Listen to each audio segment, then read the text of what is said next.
preparada, mas a palavra pastoral me tocou de uma forma tão terrível que, olha, a mensagem está toda aqui e ela vai ficar de lado. E eu quero falar outra coisa agora. Evangelho de Marcos, capítulo de número 4. Porque quem não resiste à tempestade nunca vai viver uma obra missionária na sua plenitude. Evangelho de Marcos, capítulo de número 4, verso de número 35. Oh, glória! Evangelho de Marcos.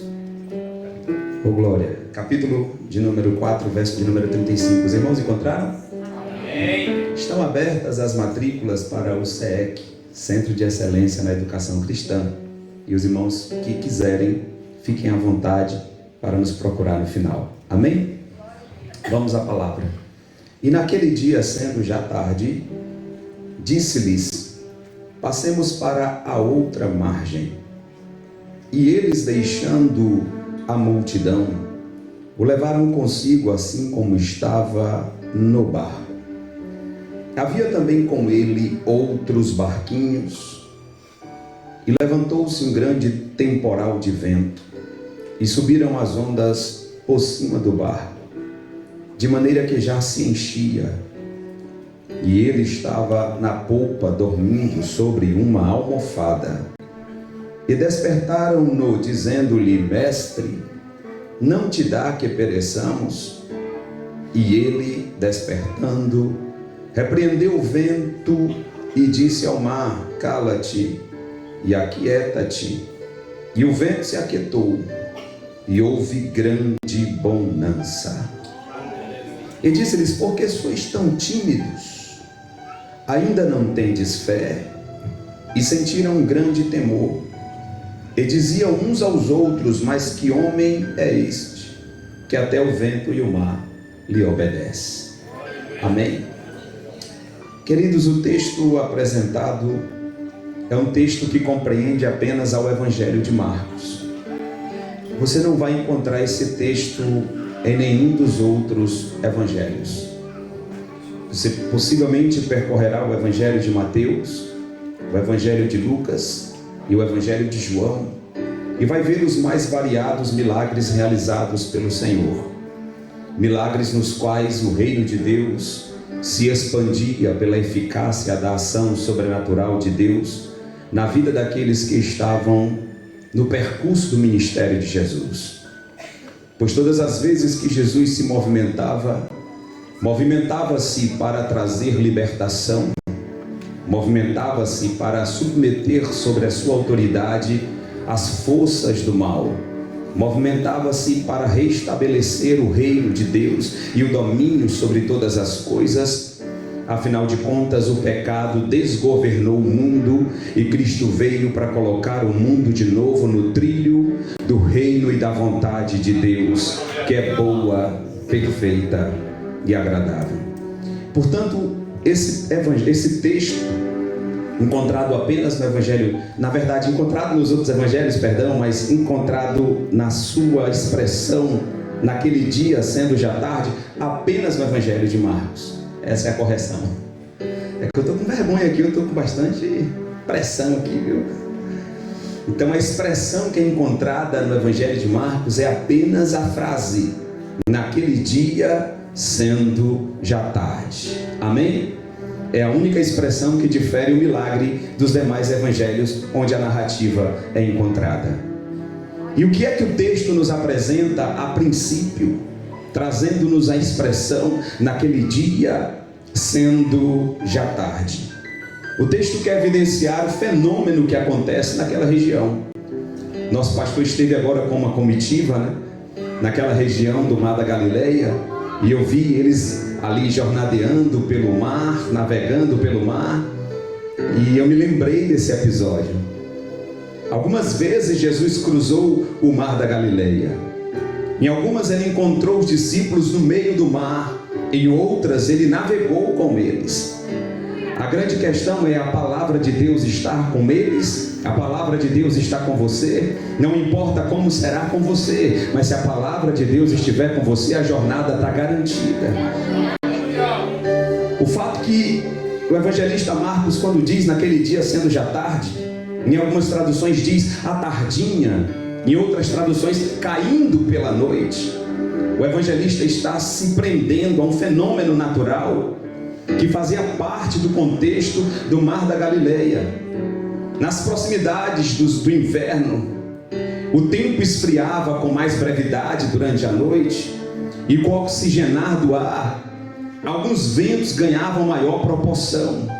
Estes ventos são chamados de alísios do deserto, ventos que sopram das regiões desérticas e se dão na depressão do Mar da Galileia, promovendo um movimento de ondas. Não é uma tempestade como as tempestades nos oceanos abertos, como uma tempestade no Oceano Pacífico que ameaça grandes embarcações, ou uma tempestade no Atlântico, ou até mesmo no Índico. São tempestades mais simples, por assim dizer, mas para a embarcação da época era extremamente ameaçadora, pois os barcos da época eram barcos de pescadores que na sua maioria dispunham apenas de 9 pés, barcos pequenos que comportavam ali 9, 12 pessoas, 15 pessoas no máximo. As redes e aquilo que as redes se dispunham a apanhar, e era isso o barco da época. Mas aí o evangelista, quando ele diz sendo já tarde, ele está dizendo: durante a noite a exposição é mais séria, principalmente na proximidade do inverno, que é o que os estudiosos acreditam que sejam esse fenômeno aqui do ministério de Cristo, pois medem desse fenômeno para frente até a Páscoa um tempo, e com esse tempo se descobre mais ou menos que foi ali por volta do início do inverno. E o fenômeno é esse: os ventos que sopram do deserto descem pela depressão do Mar da Galileia, pois o Mar da Galileia está a 208 metros abaixo do nível do mar, pastor Sandro. É mais ou menos isso, né, pastor? 208 metros em declive em direção ao mar Mediterrâneo. É uma grande baixada, é uma grande bacia. Tanto é que ali se ajunta esse grande lago, que por costume e tradição chamamos de mar, mas na verdade é um lago de águas doces.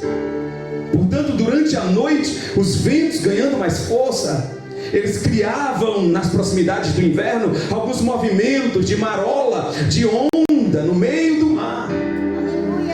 E Jesus está exatamente diante de uma proposta dessa, chamando os discípulos para uma jornada arriscada, irmãos.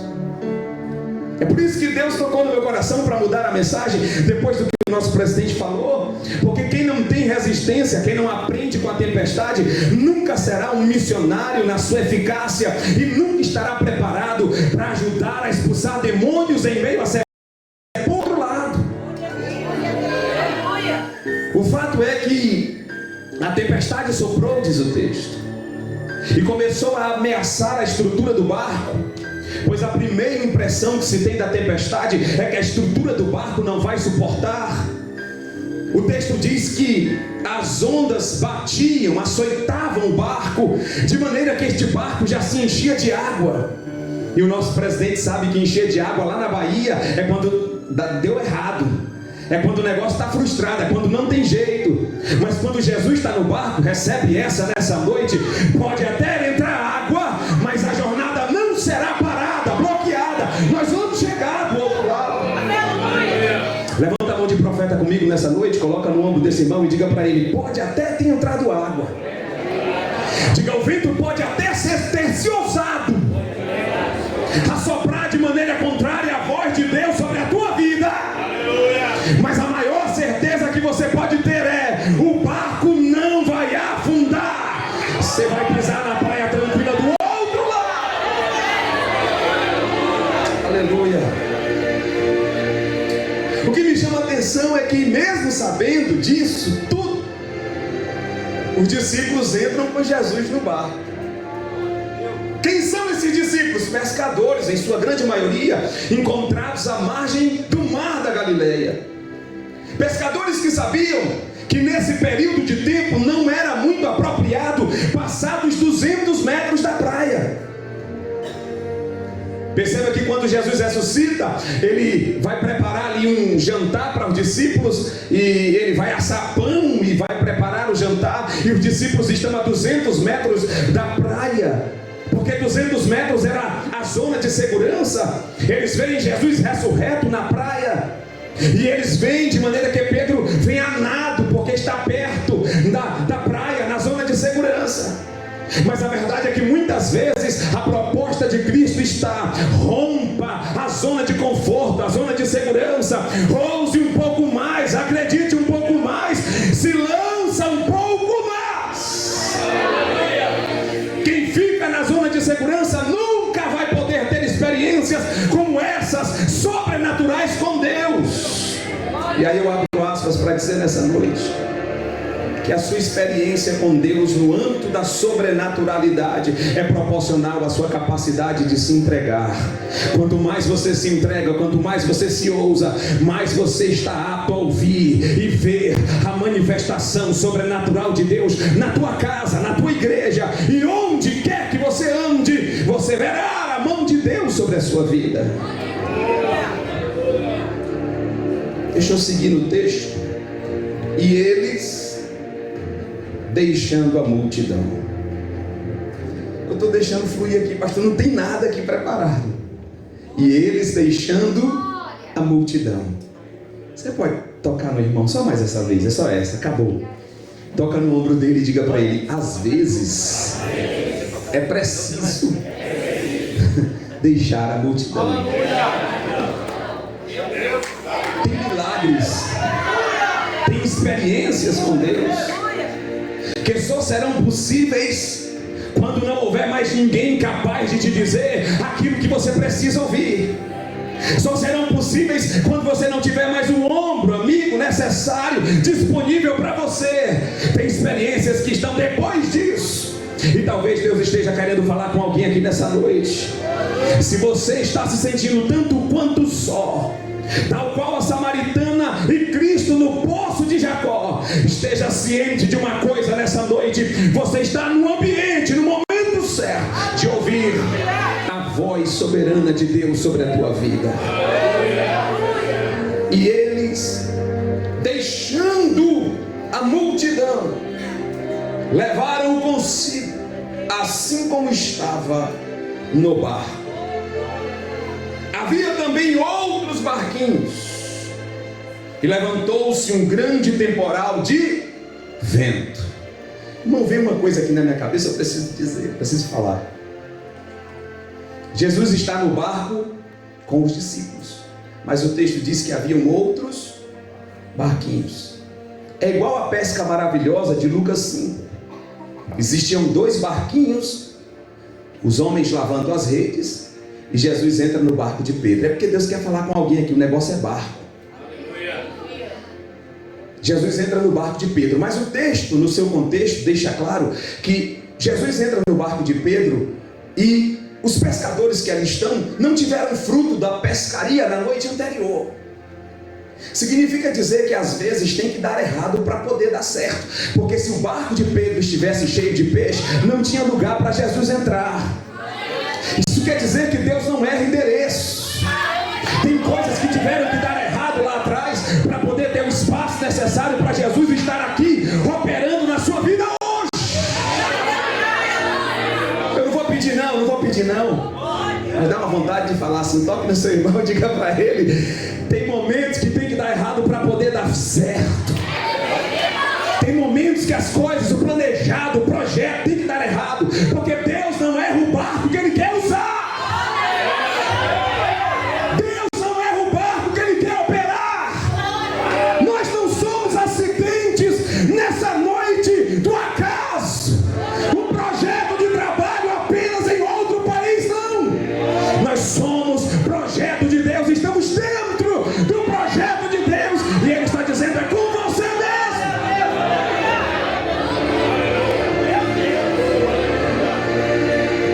É difícil o professorzinho pregar assim, o professorzinho é todo travadinho. Mas eu acho que Deus quer falar de maneira fluida em nosso meio nessa noite. E o texto diz que Jesus no barco com eles levantou-se um grande temporal. Irmão, isso aqui é um desrespeito. Como é que Jesus está no barco projetando uma navegação e o vento tem coragem de se levantar contra Jesus? Você quer para que alguém entenda que se o vento teve coragem de se levantar contra Jesus, que dirá isso contra nós? Olha o que o presidente falou aqui hoje. Resistência. Se contra Jesus, que diz: eu tenho um projeto de libertação, uma obra missionária para fazer do outro lado, chama os discípulos para a jornada, o vento tem a petulância, a ousadia de levantar. Imagine contra a gente. Entenda as fases da mensagem. É claro que tudo é projeto de Deus, tem treinamento, mas é que a gente tem que entender que a palavra de Deus ao nosso respeito não nos garante bonança plena. É Jesus que está dizendo: passemos para outra margem. Mas em detrimento do que Jesus disse, o vento soprou. E soprou o contrário. Significa dizer que o fato de Jesus ter falado, em momento algum, te garante total bonança na jornada. Jesus falou, sim, foi Ele que falou. Mas cuidado, para que a tempestade e o vento forte contra você não roube a certeza de que Jesus falou na sua vida. Foi Jesus que te trouxe, foi Jesus que começou a obra, foi Jesus que te chamou. Soprou o vento contrário, são fases do ministério do obreiro. Vento contrário não é evidência de que Deus não tenha falado. Jesus falou. Para que eu fui dizer nessa noite: não toque mais no seu irmão? Me dá vontade de tocar, mas você não vai tocar. Você só vai falar para o irmão do lado nessa noite. Diga para ele assim: nenhum vento, nenhuma tempestade, por mais poderosa que seja, é evidência de que o Deus tenha se enganado ao teu respeito. Diga: Deus não se enganou, foi Ele que falou.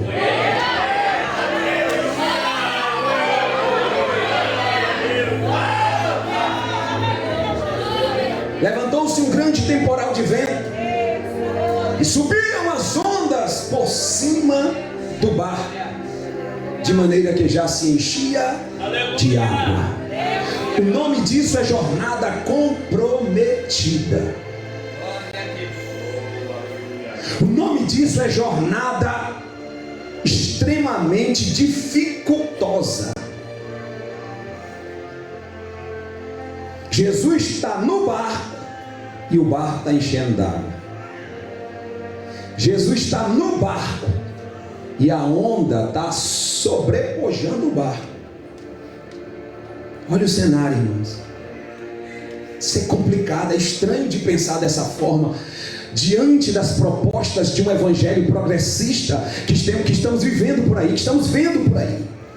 Um evangelho que diz que se Deus está com a gente, a vitória é certa. De que se Deus está com você, a bênção tem que chegar, a porta tem que abrir, a bênção tem que ser plena, a saúde tem que operar de maneira indiscriminada. Mas a verdade é que quando a gente olha para o evangelho, a gente vê coisas diferentes. A gente vê um Deus dentro de um barco passando por uma tempestade com seus discípulos. Um Deus permitindo seus discípulos correrem risco de vida. Mas a boa notícia é que nós também percebemos um Deus que não pula fora do barco. Um Deus que não abandona o barco. E a outra informação importante é: a tempestade veio, mas Jesus está dentro do barco. A tempestade soprou, mas Jesus permaneceu dentro do barco. Se Jesus está dentro do barco, eu me lembrei de um negócio com Gideão, um mistério com Gideão. Pastor Cardoso, diante da guerra dos midianitas, Gideão recebe a palavra de Deus, a chamada de Deus, E Deus disse para Gideão que Gideão não sabia. Porque quando a gente se comporta de maneira resiliente, a gente descobre aquilo da parte de Deus que a gente não sabia que nós tínhamos. É Deus que diz: varão valoroso, o Senhor é como? Quando você se porta de maneira resiliente, você descobre aquilo que Deus pensa acerca de você, que você nem você mesmo pensava. Agora vamos voltar aqui para ficar dentro do contexto do texto. Olha só, o que é que Deus fala com Gideão? Gideão, você está vendo essa multidão aí? Que Gideão tinha argumentado: Deus, não tem como vencê-los. É uma multidão grande. Israel não está preparado, assolado pela fome. Não temos homens de guerra. Aí Deus diz assim: olha, Gideão, deixa eu dizer uma coisa para vocês. Eu vejo essa multidão como um homem. E tem mais, Gideão. Eu e você somos dois.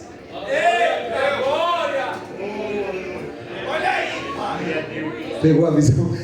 Eu e você, Gideão, somos dois. E essa multidão é como um homem. Significa dizer que nós somos maioria. Maior é o que está conosco do que o que está lá fora, irmão. Maior é o que está dentro do teu barco do que o uivo do vento.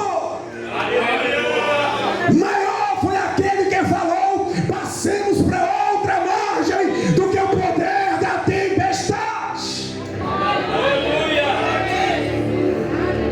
Que coisa linda esse texto, porque ao mesmo tempo que ele é ensinador, inspirador, ele é confrontador. Agora olhe para frente, vamos seguir, vem comigo.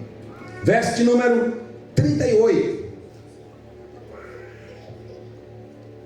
E ele estava dormindo na polpa, e ainda tem uma almofada. Imagine Jesus chegando, chamando os discípulos, depois de ter pregado o dia inteiro na praia do mar da Galileia. Ele pregou o dia inteiro, fez uma cruzada. Lá vem Jesus com um travesseiro debaixo do braço. Jesus não traz colete salva-vida. Jesus não traz a apólice do seguro. Jesus traz uma almofada. E quando o temporal se levanta, porque se levantou logo que eles saíram, Jesus já começou a dormir. Qual é a lição de Deus para nós aqui nessa noite? Quanto maior for a tempestade, quanto mais assolador for o vento, quanto mais ameaçador for a jornada, descansa. A palavra de Deus para nós aqui nessa noite é: se preocupe com o que está no seu controle. O que está fora do controle é departamento do céu. Não está no controle deles aplacar a força do vento.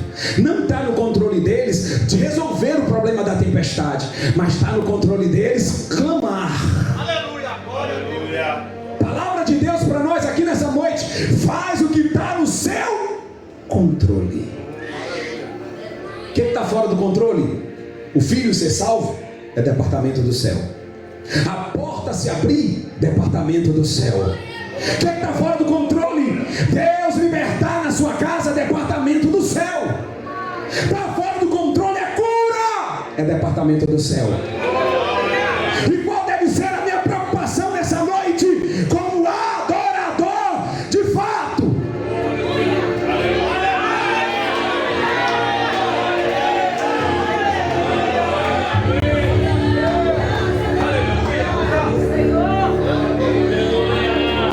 Levante pelo menos uma das suas mãos ao céu. Em um gesto de adoração e de certeza de que é um crente resiliente. Diga: Deus, em detrimento das tempestades, eu faço o que está no meu controle. Eu adoro, eu adoro, eu adoro, eu adoro, eu adoro.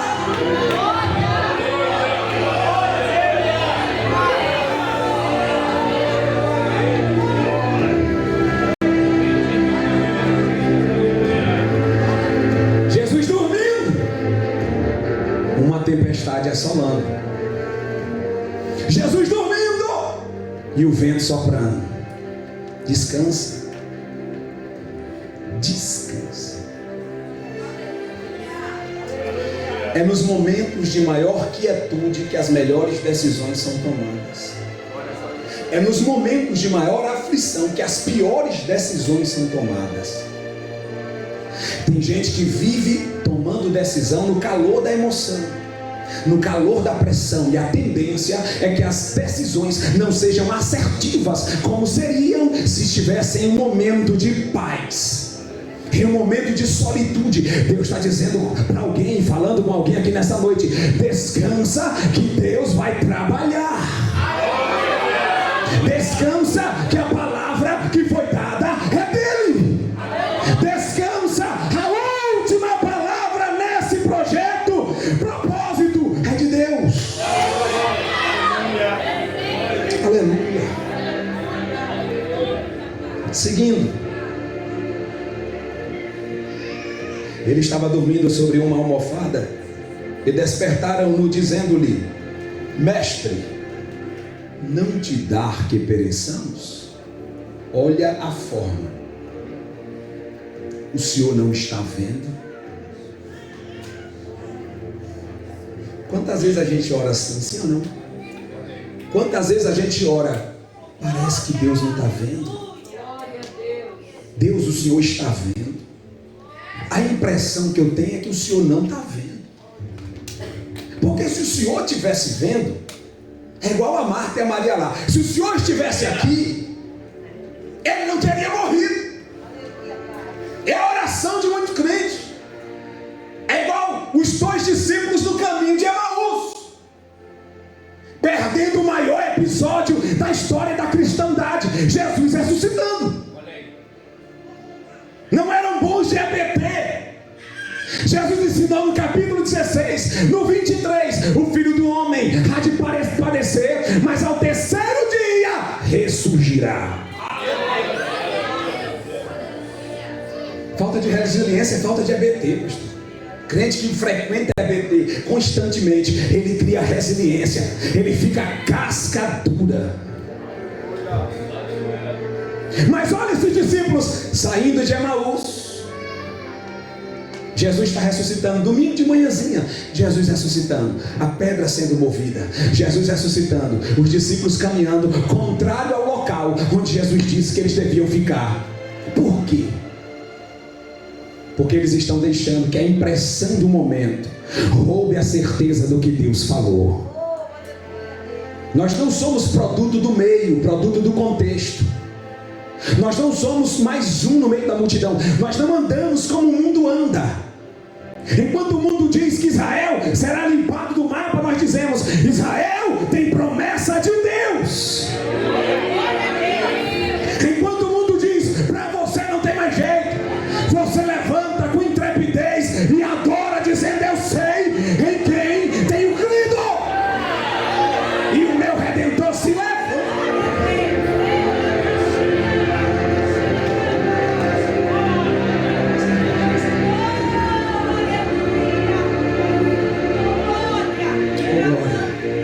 Oh glória, oh glória.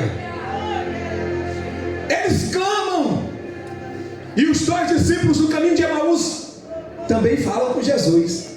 Mas olha a diferença de como quem tem resiliência fala e quem está turbado fala.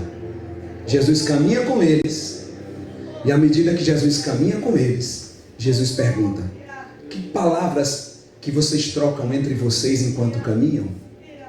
Um deles olhou para o Senhor, e era a noitinha ainda, bem madrugadinha. Não reconheceu e disse: és tu o único peregrino em Jerusalém?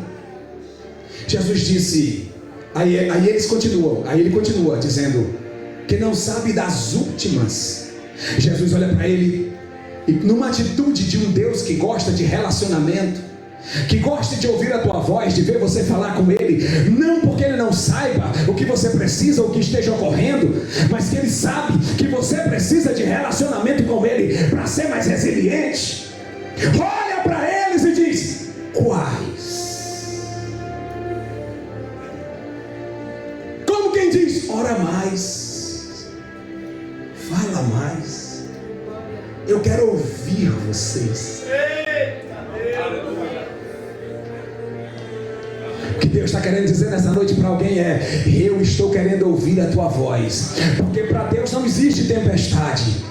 Para Deus, tempestades e desertos são botões acionados para a gente despertar e voltar a uma vida de relacionamento e experiências sobrenaturais. Ele continua dizendo: as que fizeram com Jesus, homem poderoso em palavra, diante dos homens, diante de Deus, e que os sacerdotes e levitas, os nossos principais, o pegaram, prenderam, mataram, e hoje já é o terceiro dia de tais coisas terem acontecido, e nós estamos aqui. Sabe o que é que Jesus faz? Continua caminhando com eles. Diga: porque enquanto eu não entendo, Jesus vai tendo paciência. Enquanto eu não compreendo, Jesus não me abandona. Meu Deus.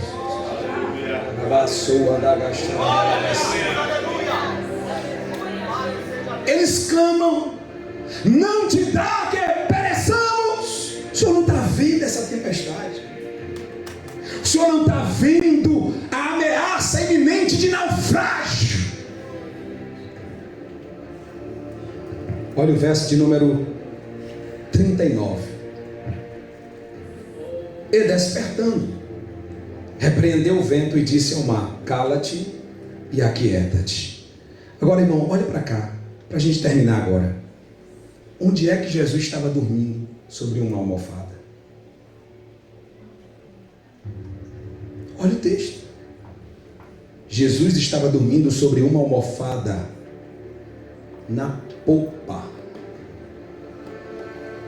O barco tem popa e proa. Proa e popa. Geralmente o leme fica onde? Na popa. Sabe o que é que Deus está querendo dizer para alguém aqui nessa noite?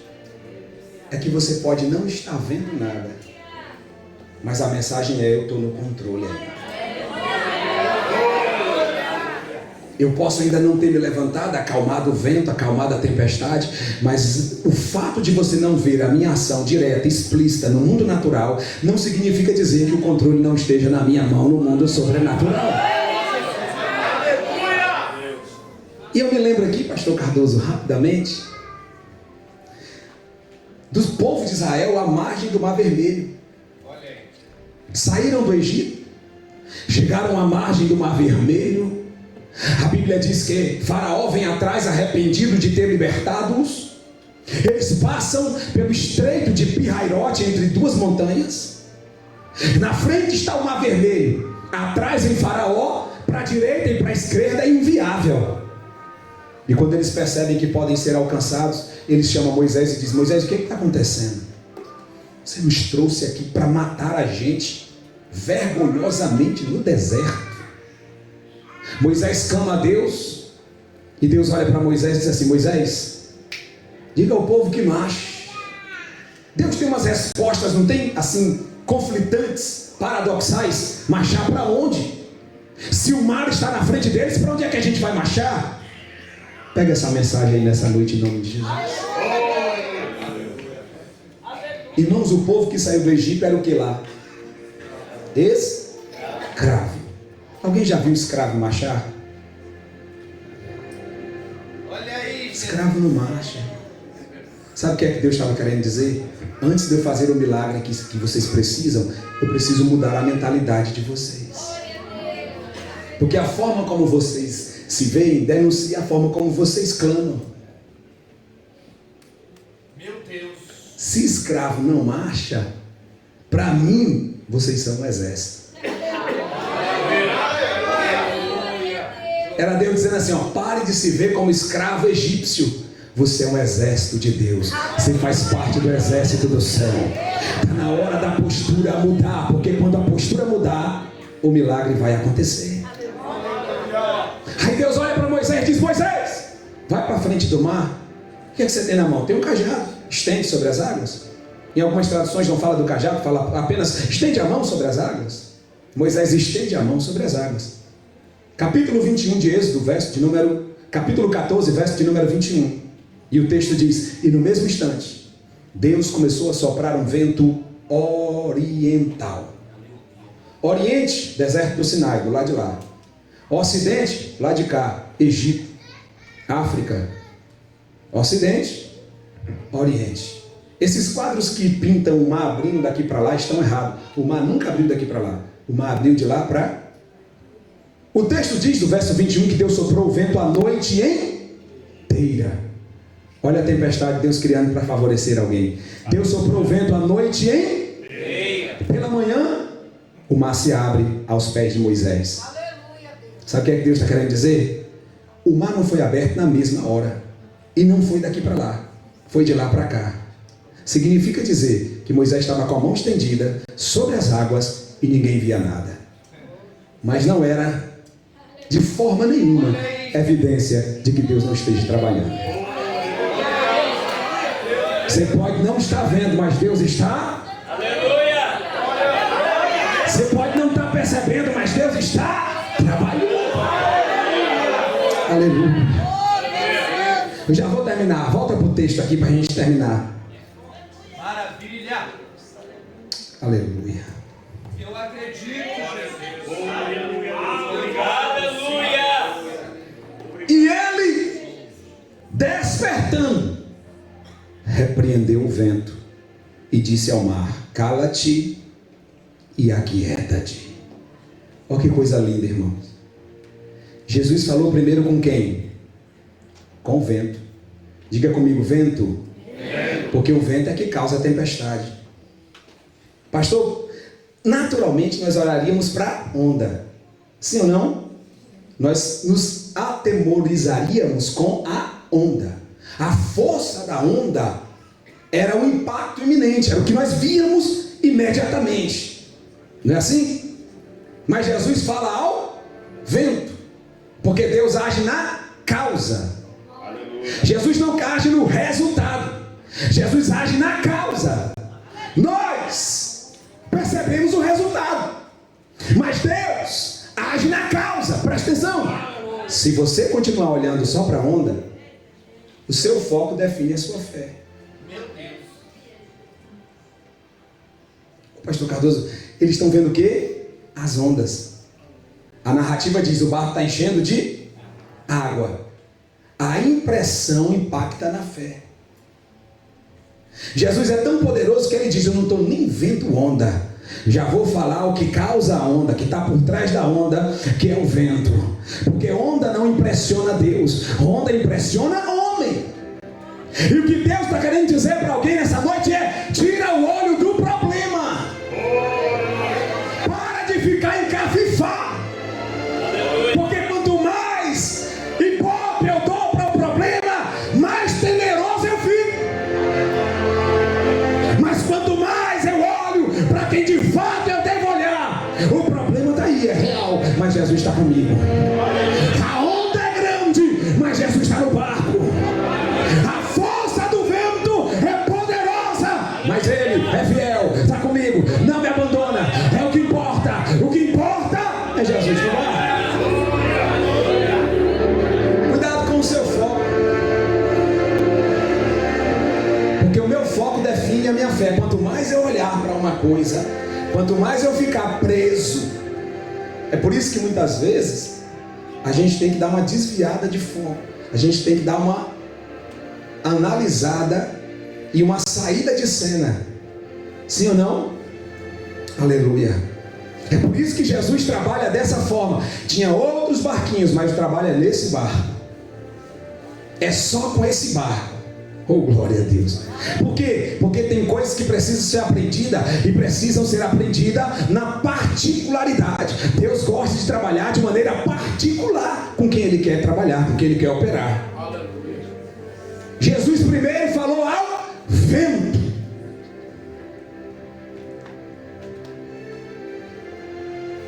Porque Deus não vê como o homem vê. Lembra de Samuel na casa de Jessé? Samuel viu Eliabe e disse: opa, é aqui. Aí Deus diz: não, Samuel, eu não vejo como vocês veem. Vocês veem pela visão oftalmos, eu vejo pela visão blepo. Foi isso que Jesus disse lá em João 14, verso 6 para Filipe. Filipe, pode falar. E Filipe diz: Senhor, mostra-nos o Pai, e isso nos basta. Jesus olhou: Filipe, deixa eu puxar sua orelha. Há tanto tempo estou convosco que vós ainda não me compreendeis? Não me percebeis? Aí Jesus completa: quem me vê a mim, Filipe, vê o Pai. O primeiro ver no grego ali é oftalmos, enxergar normalmente, enxergar da convivência, enxergar do dia a dia, enxergar da experiência natural. O segundo ver é blepo, enxergar além do óbvio. Deus espera que com essas tempestades da vida a gente desenvolva a habilidade de enxergar além do óbvio. Porque naturalmente a gente tem uma tendência de ser infectado pelas ondas. Mas Deus está dizendo: aprenda a enxergar além do óbvio. Enxergue além do problema. Pare de perguntar por quê e comece a perguntar para quê isso veio, qual é o objetivo, qual o crescimento. Eu estou desenvolvendo a visão blepo. Estou enxergando além do óbvio. Deixa eu voltar ao texto. E despertando, repreendeu o vento e disse ao mar: cala-te e aquieta-te. E no mesmo instante houve grande bonança. Jesus se levantou, o vento se aquietou. Jesus se levantou, o vento se aquietou. A chave para mudar o poder da tempestade sempre esteve com os discípulos. Você carrega uma chave poderosa que pode mudar o contexto da sua vida. Que chave é essa? Oração. Até eles chamarem a Cristo, a tempestade imperava. Quando eles chamaram a Jesus, a tempestade se aquietou. Jesus se levantou, a tempestade se aquietou. A chave da oração. Oh, glória.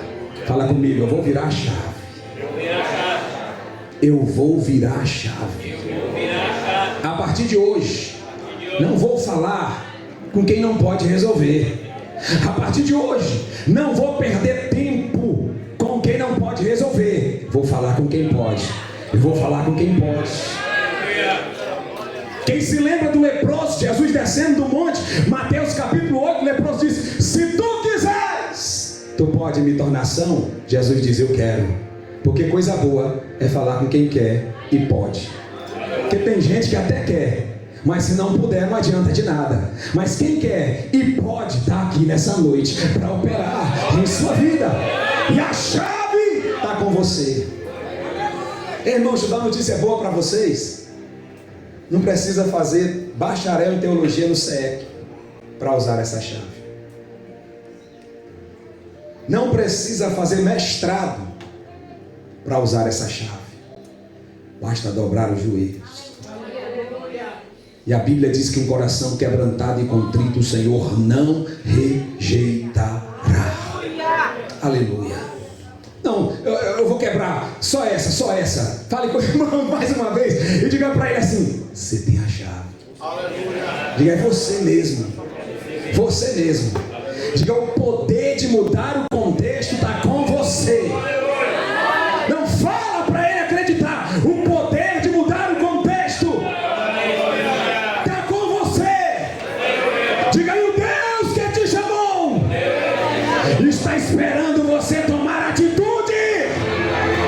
São as nossas decisões e não as nossas condições que definem o nosso futuro.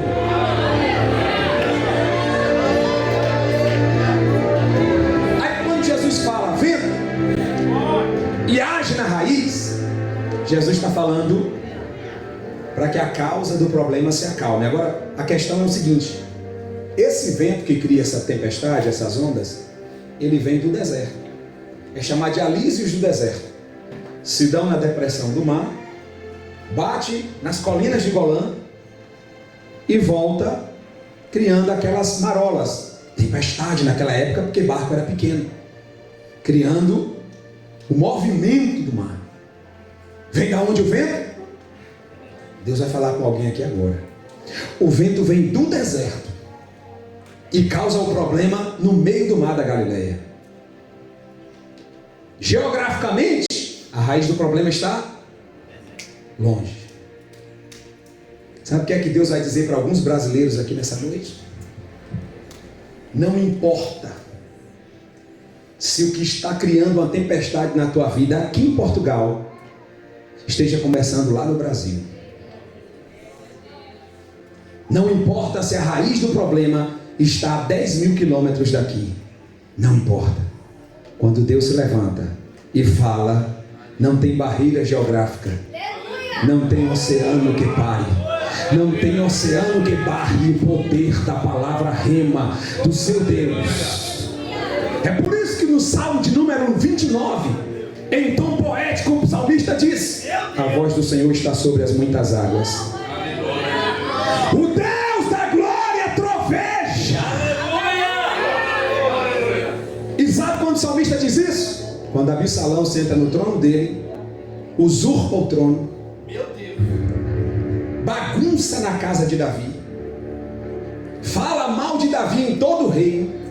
Davi, para não ter uma guerra com o próprio filho dentro de Jerusalém, ele se ausenta para a região de Tiberíades, outro lado do mar.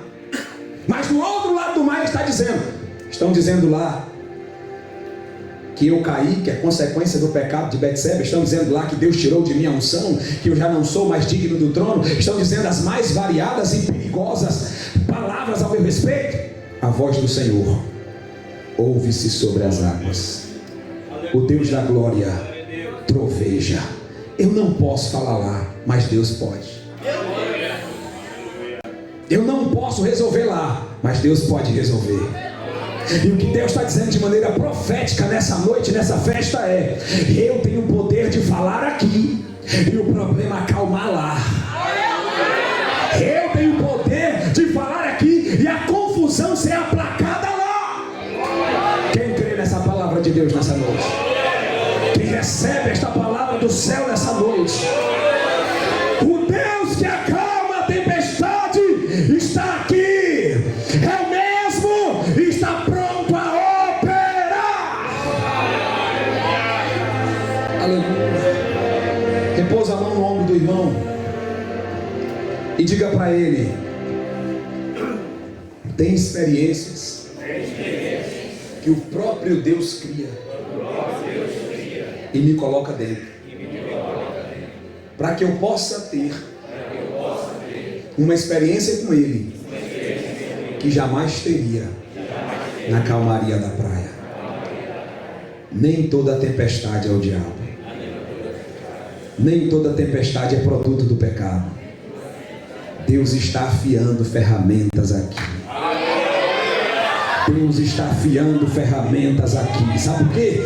Porque Deus vai usar muita gente aqui para confundir o inferno, para confundir muitas vidas por aí afora, para confundir a impressão dos homens. Deus vai levantar pessoas aqui, e Deus está usando tempestade como meio de treinamento para proporcionar resiliência, porque Deus vai levantar profeta aqui. Quem recebe essa palavra nessa noite? Você fica de pé só um minuto que eu vou devolver o microfone para o nosso presidente. Fica de pé comigo só um minuto.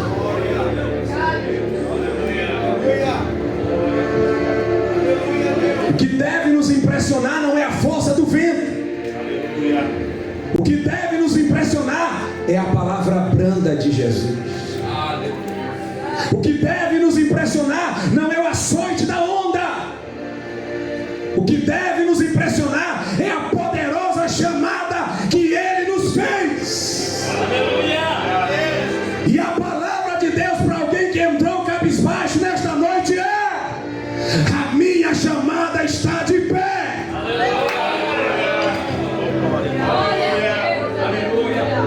Aleluia. Glória a Deus. Aleluia. Quem crê nisso? Queridos, parece utópico falar em firmeza, em resiliência, em um barco.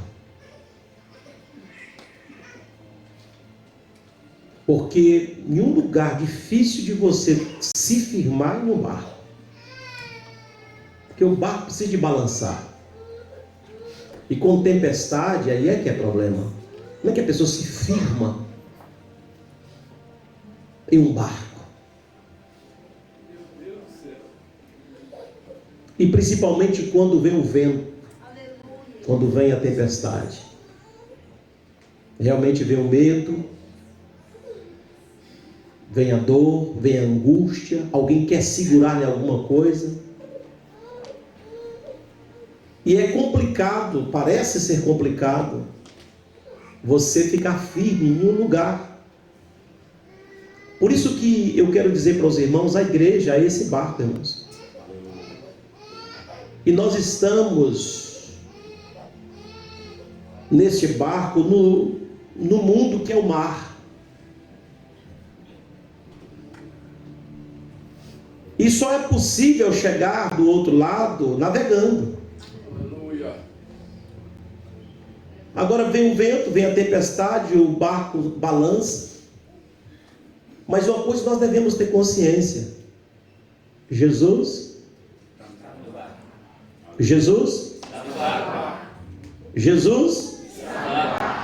está no barco. Aleluia. Para que a gente vai ficar atirando para um lado e para o outro? Quem está no barco, irmão, não tem como desistir, não. Quem está no barco não tem como parar, não. Só existe, irmãos, um caminho: é resistir e manter firme. Aleluia! Eu vou repetir: é necessário, é preciso manter firme, resistir e manter firme. E alguém diz assim: mas o vento está soprando, mas ele não cai. A tempestade vem, mas ele não cai. Ele mantém firme. Por quê? Porque você tem a consciência de que tem alguém no barco, irmão. Aleluia. Tem alguém no seu barco que te guarda, que te proteja. Você não vai naufragar. Aleluia. Não, o seu barco não vai ser destruído, porque Jesus está no barco. E quando Jesus, irmãos, é conosco, está no barco, certamente as tempestades virão, como foi ministrado aqui. As tempestades virão, o mar vai ficar revolto, o barquinho vai balançar, vai cair água dentro. Tem pessoas que não querem entender isso. Entenda, meu irmão, nós estamos nesse barco, e eu vou te falar: o mundo está revolto. O mundo está revolto, está sacudindo para lá, sacudindo para cá. Tudo que é certo hoje é errado, e tudo que é errado é o que é certo. Hoje está complicado você ser uma pessoa correta, ser uma pessoa certa.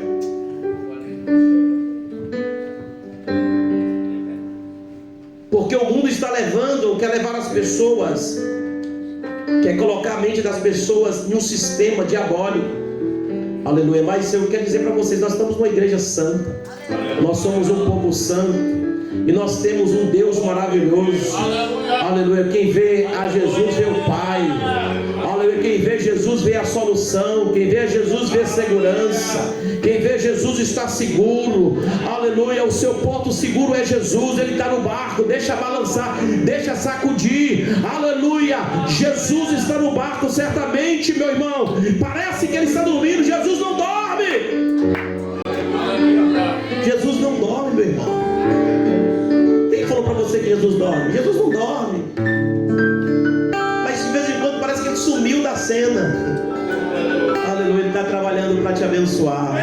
Oh, glória a Deus. Oh, glória a Deus. Eu estou sentindo essa mensagem nesta noite. Aleluia. Deus está falando para pessoas que estão passando por tempestades, por mar revoltos, por situações difíceis. Aleluia. Mas Jesus Cristo está no barco nesta noite.